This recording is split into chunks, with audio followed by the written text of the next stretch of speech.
إن الحمد لله نحمده ونصلي على رسوله الكريم أما بعد أعوذ بالله السميع العليم من الشيطان الرجيم من همزه ونفخه ونفثه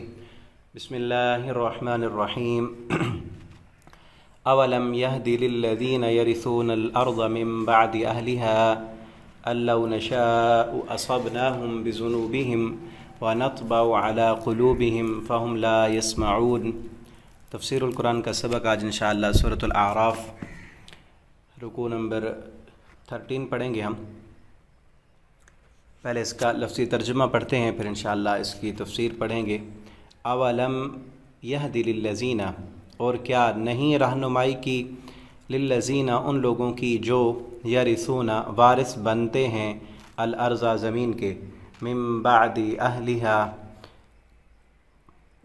اہلیہا ہلاکت کے بعد، من بعد یعنی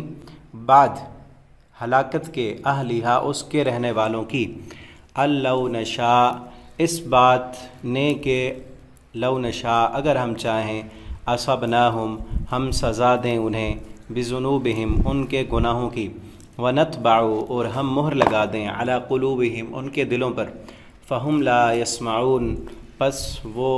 سب نہ سن سکیں۔ تلک القریٰ یہ بستیاں ہیں، نقص ہم بیان کرتے ہیں، علیک آپ پر، من انبائہا ان بستیوں کی خبریں، وَلَقَدْ اور البتہ تحقیق، جاءتہم آئے ان کے پاس، رسلہم ان کے رسول، بالبینات واضح دلائل کے ساتھ، فما کانوا لیؤمنوا پس نہ ہوئے وہ سب کہ وہ سب ایمان لاتے، بما کذبوا اس پر جسے وہ سب جھٹلا چکے تھے، من قبل اس سے پہلے، کذالک اسی طرح، یطبع اللہ مہر لگا دیتا ہے اللہ، علی قلوب الکافرین سب کافروں کے دلوں پر۔ وما وجدنا اور نہیں ہم نے پایا، لاکثرہم ان کے اکثر کے لیے، من عہد کوئی عہد، وَإِن وجدنا اور بے شک ہم نے پایا، اکثرہم ان میں سے اکثر کو، لفاسقین یقیناً سب فاسق تھے۔ ثم بعثنا پھر ہم نے بھیجا، من بعدہم ان کے بعد، موسیٰ علیہ السلام کو، بآیاتنا اپنی آیات کے ساتھ، الی فرعون کی طرف، وملئہ اور اس کے سرداروں کی طرف، فظلموا تو ان سب نے ظلم کیا، بہا ان کے ساتھ، ان نشانیوں کے ساتھ ان سب نے ظلم کیا، فانظر پھر دیکھ، کیفا کیسے ہوا، کیفا کانا کیسے ہوا، عاقبۃ المفسدین انجام فساد کرنے والوں کا۔ وقال موسیٰ اور کہا موسیٰ علیہ السلام نے، یا فرعون اے فرعون، انی رسول من رب العالمین بے شک میں رسول ہوں تمام جہان والوں کے رب کی طرف سے، حقیق علی اللہ میں اس لائق ہوں، علی اللہ اس بات پر کہ، لا اقولا نہیں میں کہتا، علی اللہ اللہ پر، الا الحق مگر حق، میں حقدار ہوں کہ اللہ پر صرف حق ہی کہوں۔ قد جئتکم یقیناً میں لایا ہوں تمہارے پاس، ببینۃ واضح دلیل، من ربکم تمہارے رب کی طرف سے، فارسل تو آپ بھیج دیں، معیا میرے ساتھ، بنی اسرائیل کو۔ قال فرعون کہنے لگا، اس فرعون نے کہا، ان کنتا اگر ہے تو، جئتا لایا، بآیۃ کوئی نشانی، فأت بہا تو لے آ اسے، اس نشانی کو میرے سامنے لا، ان کنتا من الصادقین اگر ہے تو سچوں میں سے۔ فألقا تو ڈال دیا اس نے، موسیٰ علیہ السلام نے ڈالا، عصا اپنی لاٹھی کو، فإذا ہی ثعبان مبین تو اچانک وہ اژدہا تھی واضح، وہ واضح اژدہا بن گئی، ونزع اور اس نے نکالا، یدہ اپنا ہاتھ، فإذا ہی تو اچانک وہ، بیضاء سفید تھا، للناظرین دیکھنے والوں کے لیے۔ یہاں تک رکوع کمپلیٹ ہوا۔ ابھی اس کی تفسیر پڑھتے ہیں ہم۔ پیچھے ہم پڑھ چکے ہیں 4-5 انبیاء کا تذکرہ اللہ رب العالمین نے کیا ہے ترتیب کے ساتھ۔ سب سے پہلے نوح علیہ السلام کا تذکرہ تھا، پھر قوم عاد کا، قوم شعیب کا، اور صالح علیہ السلام کی قوم کا، لوط علیہ السلام کی قوم کا، اور پھر قوم شعیب کا، اور پھر اب اس پر تھوڑا تبصرہ کیا جا رہا ہے۔ پچھلے رکوع میں بھی تبصرہ تھا، یہاں آدھے رکوع میں ان پر تبصرہ کرنے کے بعد نتیجہ بتایا ہے، اور بعد میں آنے والے لوگوں کو متنبہ کیا ہے کہ کیوں یہ لوگ ہدایت حاصل نہیں کرتے، پہلے لوگوں کو نہیں دیکھتے۔ اور اس کے بعد پھر اسی رکوع سے ہی حضرت موسیٰ علیہ السلام کا تذکرہ کیا جا رہا ہے، اور پیچھے ہم پڑھ چکے ہیں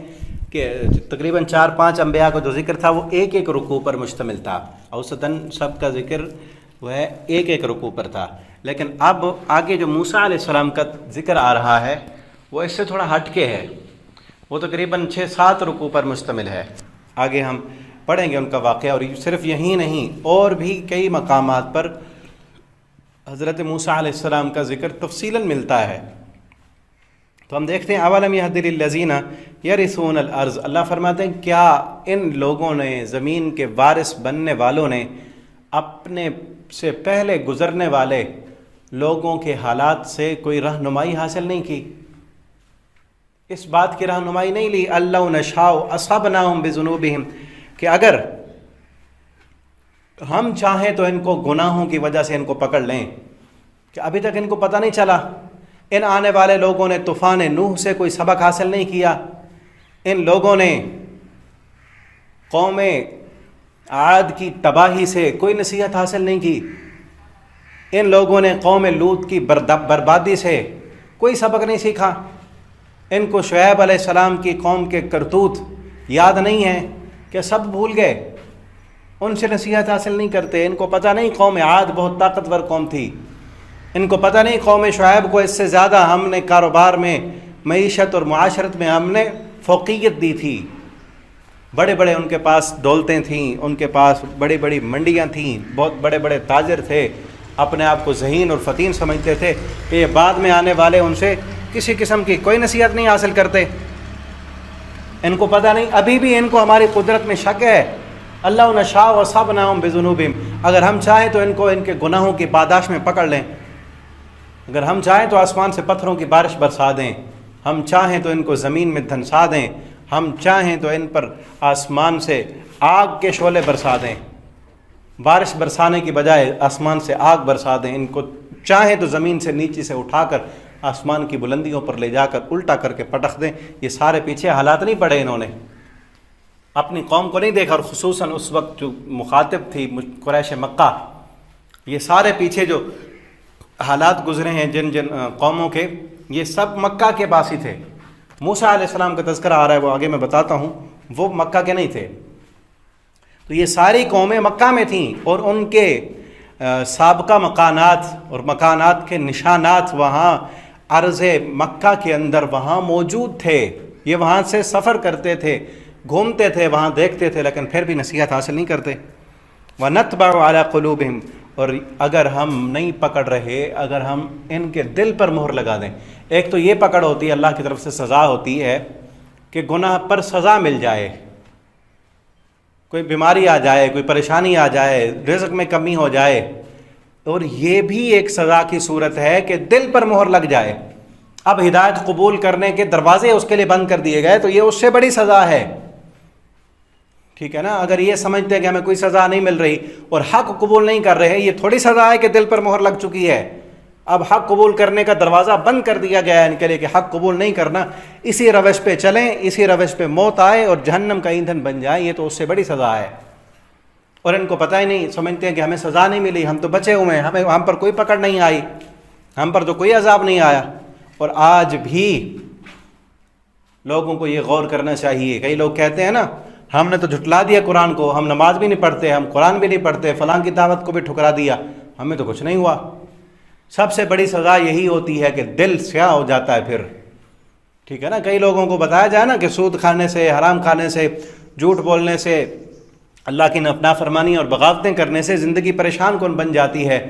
مصائب اور مشکلات کا شکار ہوتا ہے بندہ، وہ کہتے ہیں فلاں تو ایسے کر رہا، اسے تو کچھ نہیں ہوا۔ تو اس سے بڑی سزا، ان سزاؤں سے تو بندہ ہو سکتا ہے کہ پلٹ آئے،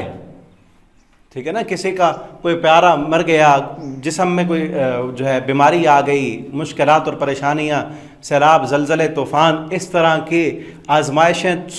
سے تو ہو سکتا ہے کہ وہ بندہ پلٹ آئے اور سمجھ آ جائے اسے کہ میری یہ جو کیفیت بن رہی ہے، یہ گناہوں کی سزا مجھے مل رہی ہے، ہو سکتا ہے پلٹ آئے۔ اور جس کے دل پر مہر لگ گئی، باقی کوئی سزا نہیں ملی اسے، تو اس کا تو پلٹنے کا چانس ہی ختم ہے، پلٹنے کا چانس نہیں، اللہ نے مہر لگا دی، اور وہ خود سمجھ نہیں رہا،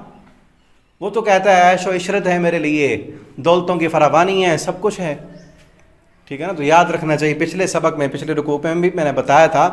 کہ اگر اللہ رب العالمین کی رزق کی فراوانیاں ہیں، مال و دولت ہے، سب کچھ ہے، اور اس کے ساتھ اس بندے کا تعلق اللہ کے ساتھ مضبوط ہے،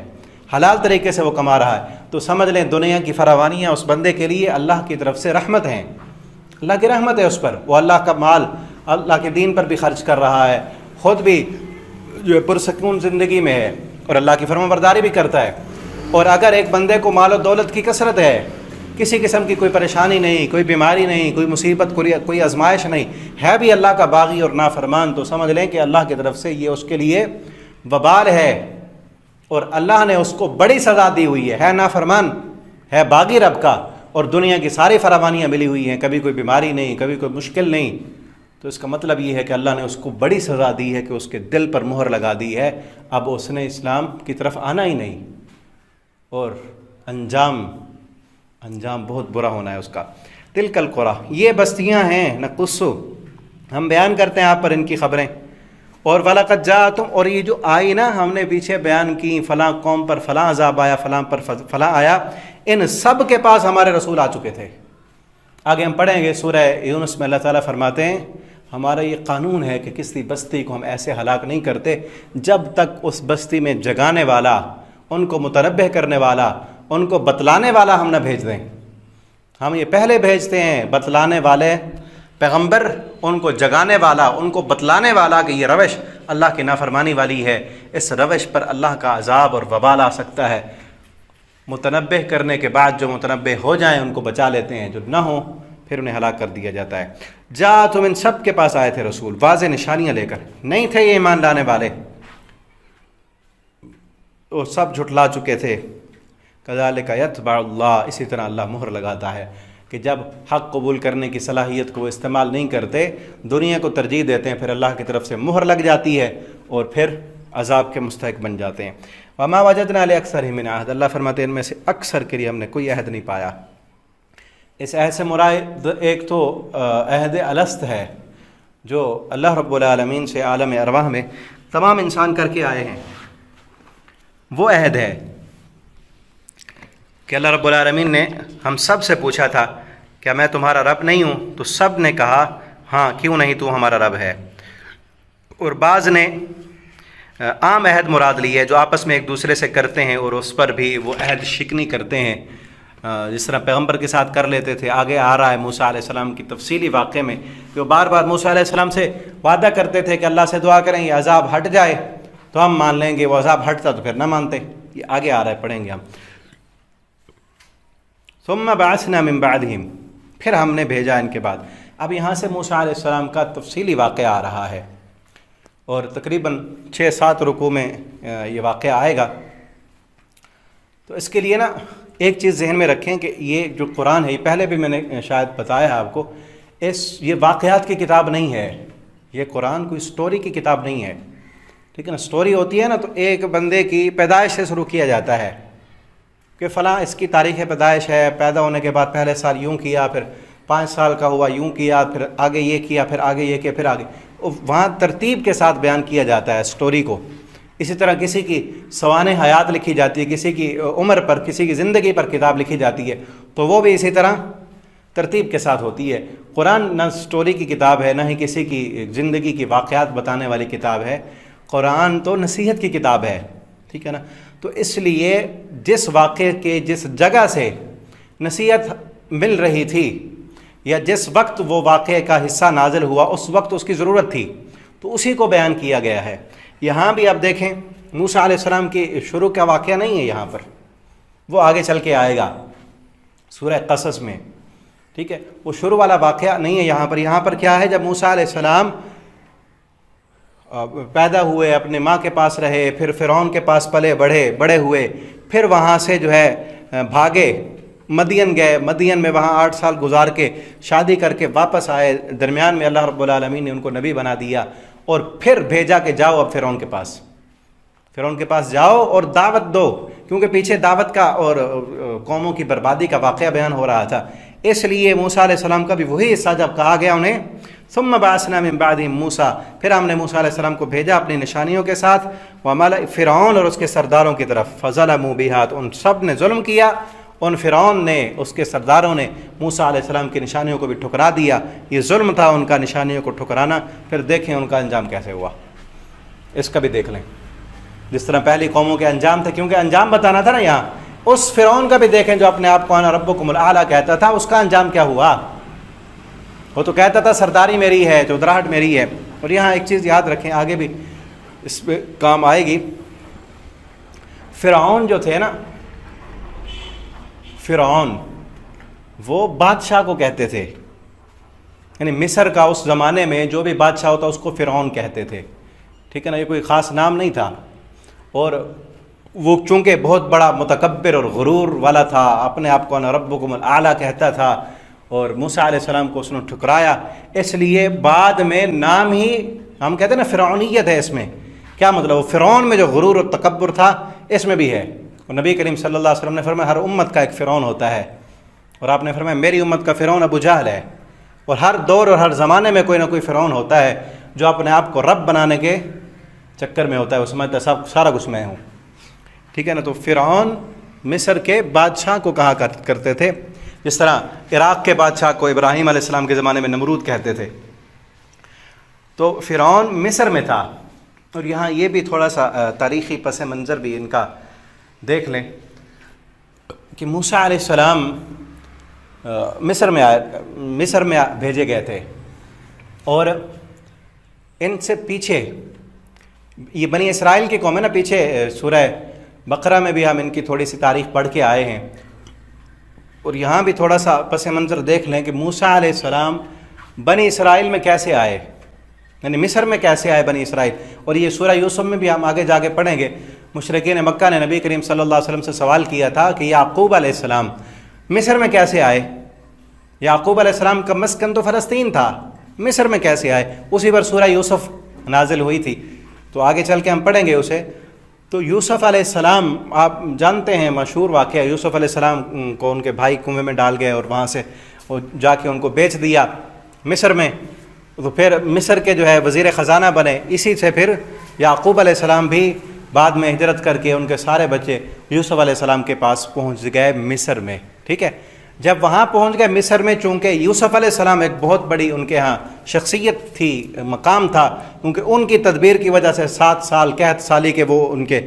گزر گئے تھے، تو یوسف علیہ السلام کی وجہ سے تمام حضرت یعقوب علیہ السلام اور ان کی آگے جو نسل تھی، جن کو بنی اسرائیل کہتے ہیں، ٹھیک ہے نا، اسرائیل حضرت یعقوب علیہ السلام کا لقب تھا، ان کے بیٹے آگے جو نسل چلی وہ سارے بنی اسرائیل ہیں، ٹھیک ہے۔ تو اس طرح بنی اسرائیل مصر میں آئے،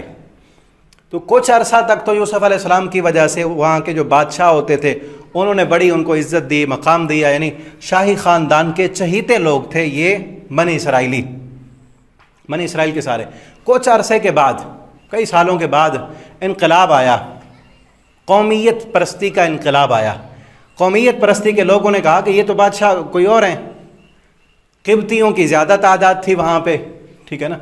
تو قبطیوں نے انقلاب برپا کیا، اور جو اس وقت کے بادشاہ تھے سب کو ہٹا کر ملک بدر کر دیا، اور خود قبطی بادشاہ بن گئے۔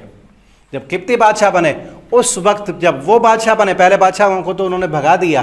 اب جو لوگ اس وقت کے بادشاہوں کے چہیتے تھے وہ ان کے عطاب کا شکار ہو گئے، ان کو سزائیں دیتے، ظلم کرتے ان پر، سارے بنی اسرائیلیوں کو انہوں نے پھر غلام بنا دیا، غلامانہ زندگی بسر کی، اور ان سے مزدوریاں کراتے، اور صرف کھانے پینے پر ہی ان کو تنخواہ دیتے، کوئی مزدوری نہیں دیتے۔ حتیٰ کہ تاریخ میں آپ نے پڑھا ہوگا کہ جو مصر میں احرام مصر جو بنے ہیں اب بھی موجود ہیں، وہ احرام مصر جب انہوں نے تعمیر کرائے تھے قبطیوں نے، تو اس میں کئی بنی اسرائیلیوں کے خون، یعنی ان سے مزدوریاں کراتے، بڑے بڑے پتھر جو ہے وہ لے کر جب اوپر جاتے، پتھر اگر کوئی پھسل جاتا نیچے بندے آ جاتے تو مر جاتے، وہاں ان مرے ہوئوں کی ہڈیاں انہی احرام مصر میں انہوں نے دفن کر دیں۔ بہت ظلم کیا کرتے تھے، زیادتیاں کرتے تھے۔ تو ایسے عالم میں پھر اللہ رب العالمین نے موسیٰ علیہ السلام کو بھیجا، اور یہ واقعہ بھی آگے پڑھیں گے کہ جب فرعون نے نا، جو وقت کا وہ فرعون تھا، اس نے خواب دیکھا کہ ایک بنی اسرائیلی یہ جو غلام ہیں ہمارے، ان کا ایک بچہ وہ میری حکومت کو چھینے گا۔ تعبیر پوچھی اس نے تو انہوں نے بتایا کہ ہاں ایسے ہی ہوگا۔ تو اس نے کہا یہ کیسے ہو سکتا ہے، میں تو خدا ہوں، میں ان کو ماروں گا، ان بنی اسرائیلیوں کے جو بھی بچے پیدا ہوں گے میں ذبح کر دوں گا۔ وہ جو بھی بچے یذبحون ابناءکم ویستحیون نساءکم وفی ذالکم بلاء من ربکم عظیم، پیچھے بھی پڑھا ہے، یہ آیت آگے بھی آئے گی۔ وہ تمہیں ذبح کرتے تھے، بنی اسرائیلیوں یاد کرو، وہ وقت یاد کرو جب قبطی تمہارے مذکروں کو ذبح کرتے تھے، تمہاری عورتوں کو صرف زندہ رہنے دیتے تھے، اور اللہ نے کیسے تمہیں نجات دی تھی، اور تم اب باغی بن گئے ہو۔ یہ بار بار اللہ نے کہا ہے قرآن میں۔ تو اس نے پھر سب کو قتل کرانا، بچوں کو شروع کر دیا۔ اللہ رب العالمین کے آگے کس کی تدبیریں چل سکتی ہیں؟ اللہ تعالیٰ نے موسیٰ علیہ السلام کو پیدا کیا ان کی ماں کے دل میں، ہم سورہ قصص میں پڑھیں گے کہ اس کو پانی میں ڈال دو، پانی میں ایک صندوق میں ڈال کر سمندر میں ڈال دیا، وہاں سے اٹھا لیا۔ فرعون کے محل کے قریب سے گزر رہا تھا سمندر، اس کی بیوی نے اٹھوایا اور کہا کہ اسے ہم اپنا بیٹا بنا لیتے ہیں۔ اس کا کوئی بیٹا نہیں تھا، اسے اپنا بیٹا بنا لیتے ہیں، اس کو پالا شاہی خاندان میں۔ اب پھر وہاں جا کے پڑھیں گے ہم کہ وہ دودھ نہیں پیتے تھے کسی کا،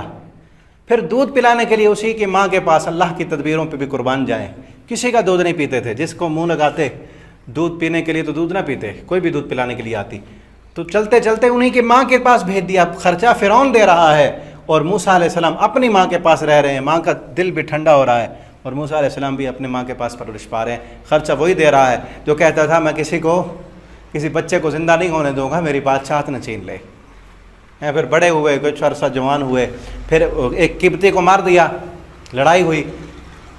مار دیا تو پھر بھاگے وہاں سے بھاگے شعیب علیہ السلام کے پاس پہنچے مدین میں، تو وہاں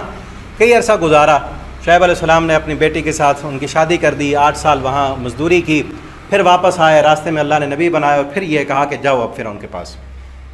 جاؤ، فرعون کے پاس چلے جاؤ۔ فانظر کیف کان عاقبۃ المفسدین وقال موسیٰ علیہ السلام آئے فرعون کے پاس، کہا یا فرعون، اے فرعون، انی رسول من رب العالمین، میں رب العالمین کی طرف سے رسول ہوں۔ اب یہاں نا ایک بات اور بھی ذہن میں رکھیں، یا فرعون سے مراد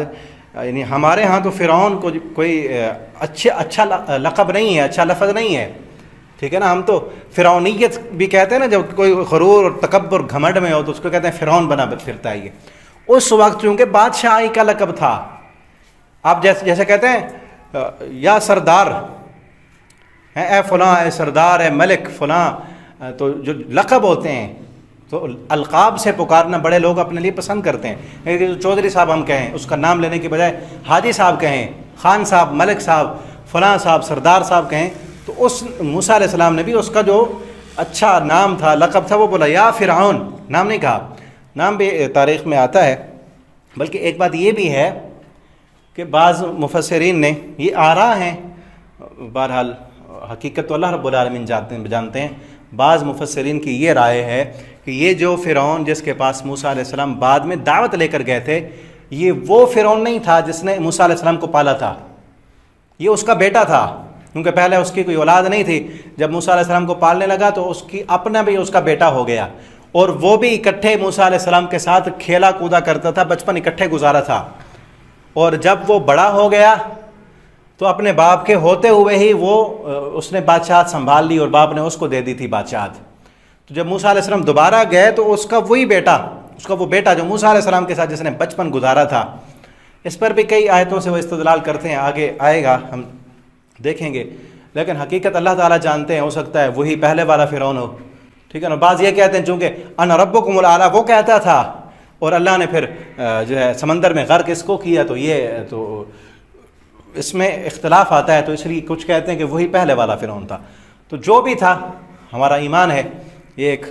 جو ہے رائے تھی، اس لیے میں نے آپ کو بھی بتا دی۔ تو یہاں اس نے کیا کہا ہے فرعون، میں رب العالمین، اس لیے کہ یہ جانتا تھا پہلے سے، یہاں سے بھی استدلال کرتے ہیں، موسیٰ علیہ السلام نے اپنا کوئی تعارف نہیں کرایا اور سیدھا کہا کہ میں رب العالمین کی طرف سے رسول ہوں، حقیق ہوں، اس بات کا حقدار ہوں، تو مجھے جانتا ہے، بچپن اکٹھے گزارا ہے، تجھے پتہ نہیں میں کیسا ہوں، میں نے کبھی جھوٹ بولا؟ کبھی تیرے ساتھ رہتے ہوئے کسی پر میں نے جھوٹ نہیں بولا، اور آج رب پر کیسے جھوٹ بولوں گا؟ حقیق علی اللہ، اس بات کا حقدار ہوں، اس میں لائق ہوں اس بات کے کہ میں نہ کہوں اللہ پر مگر حق. جئتکم بآیۃ، میں تیرے پاس نشانیاں لایا ہوں، بنی اسرائیل کو میرے ساتھ بھیج دے. یہ جو تم نے غلام بنایا ہوا ہے نا ہماری قوم کو، اس کو ہمارے ساتھ بھیج. قال ان کنت جئت بآیہ، اس نے کہا اگر تو آیا ہے واقعتاً اللہ کی طرف سے تو لا وہ نشانی، کوئی نشانی لایا تو مجھے بھی دکھا. فالقى عصا، تو انہوں نے لاٹھی ڈالی. فاذا هي ثعبان مبین، وہ اژدہا بن گئی. اب اس لاٹھی کے بارے میں نا کئی لفظ آتے ہیں. فاذا هي حیۃ تسعى، یہ لفظ بھی آتا ہے، اور ثعبان مبین بھی آتا ہے. تو ثعبان نا بڑے سانپ کو کہتے ہیں، حیہ عام سانپ کو کہتے ہیں،